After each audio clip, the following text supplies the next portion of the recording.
Today I'm going to show you guys some awesome weapons like this giant sword which does thousands of damage and costs millions of coins, but we also have some early game, middle game and obviously other end game options. So let's get straight into it. First you've got the silver Fang. Now I really like this weapon because it's very cheap and you can get it quite easily. Now the way you get this one is using 25 enchanted gas tiers, and that's all you need to get yourself a silver Fang, and it will do 100 base damage, but with enchants and all that's a reforge as well.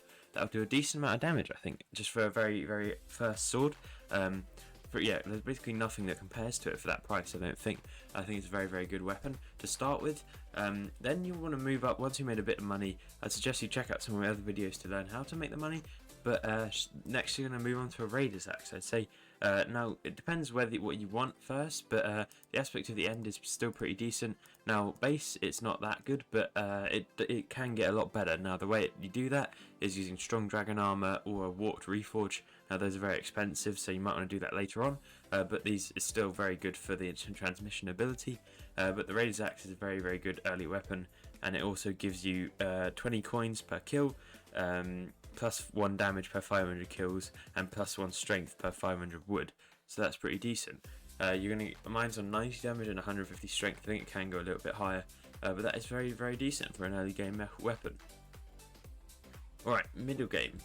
This one is a bit difficult because there's not too many weapons you want to use, but I think after you use these ones, I think you'll want to move on to some of these weapons. So you want to use the sharp. As for the dragons, I think this is a very good weapon because it's a very good, just basic straight damage, which is very good. 245 damage and 120 strength. I don't think it's too expensive. It's about 1 million, somewhere around 1 million, 2 million coins. Which is very nice with all these enchants and hot potato book. This one is. I've had this sword for a very long time, so yeah, it's pretty cool. But yeah, that's very good.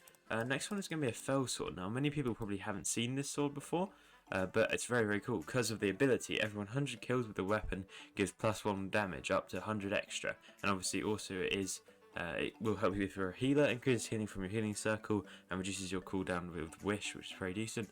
And if you get it 5-starred, it will do a lot more damage in dungeons, and since you can't star this very easily, you have to use Dragon Essence. It's a very good option for dungeons, and I think it's just a very good sword. It costs about 800k because it's just two stacks of 16 fell pearls, which is decently easy to get. And then you've got the Flower of Truth as well. This is another good weapon. It doesn't do as much base damage, but you've got strength as well. This did get nerfed quite heavily when the strength got changed, but it's still pretty decent. Now the reason this is good is because you get the heat-seeking rose, and it just fires off in the direction. You can see it over there, and this does a lot of damage. Now the reason it ricochets off of the opponents, and it does up to 3 times damage. Damage multiplies each time you hit something. So in dungeons, it's very good for clearing rooms and all that kind of thing, which is very nice. That's all the mid-game weapons.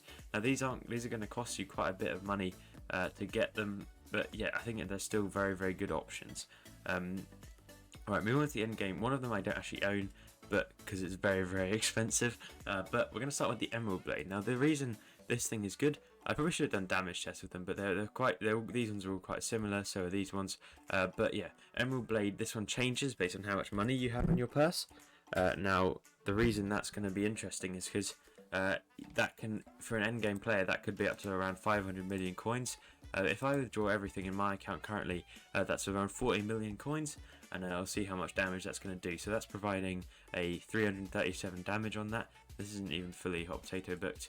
I just bought this one, but that does around 54,000 damage, which is pretty decent. I think it's better than all of the mid-game weapons, but you can definitely get that a lot higher. People do use this for slayers and things like that, because it can get to a very good amount of damage. So yeah, it's very cool.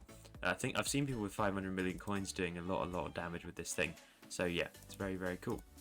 Right, there you go, 14 million coins in the bank again, and we'll head back and look at the other one. So the one I teased at the start of the video is the giant sword. This is my main sword at the moment. It's very good. Now the reason I just use one fool on it because I don't really need to get all the enchants, and it does 1550 damage. Now this one is mythic. I think you can, it must be some way to upgrade it or something, but because this one is mythic, but you can get legendary ones if I go and look at the auction house. But this actually went up from when I bought it.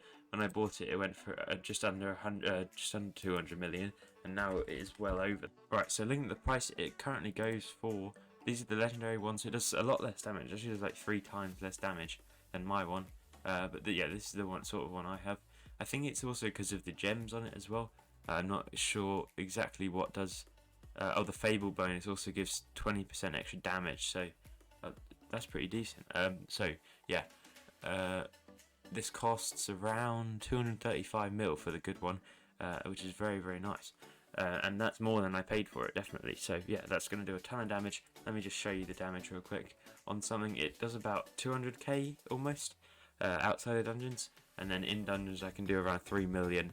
Actually, well, it depends what armor you use really, but 196k, which is very, very nice. I could increase that quite easily, but let me get a damage pet actually.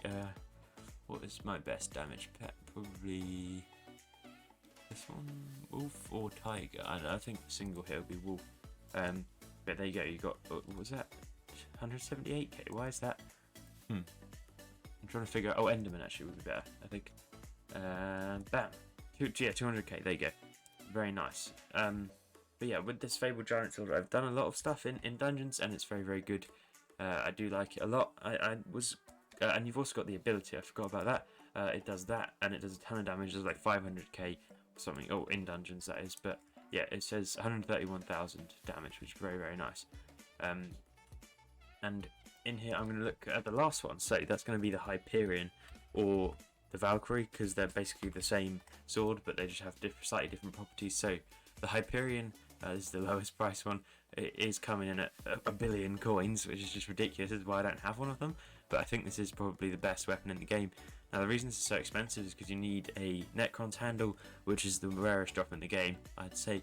So 50% more damage to withers, grant +1 damage into intelligence per catacombs level, and you get 500 intelligence base, which is very nice. The wither impact is the main attack you're going to use, I think.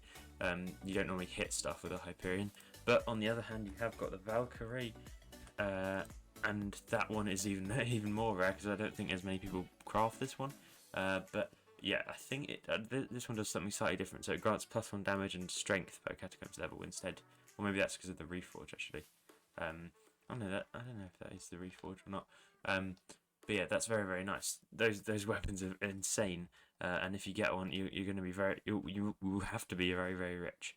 So that are pretty much all of the weapons I think you should be using in Hypixel Skyblock at the moment.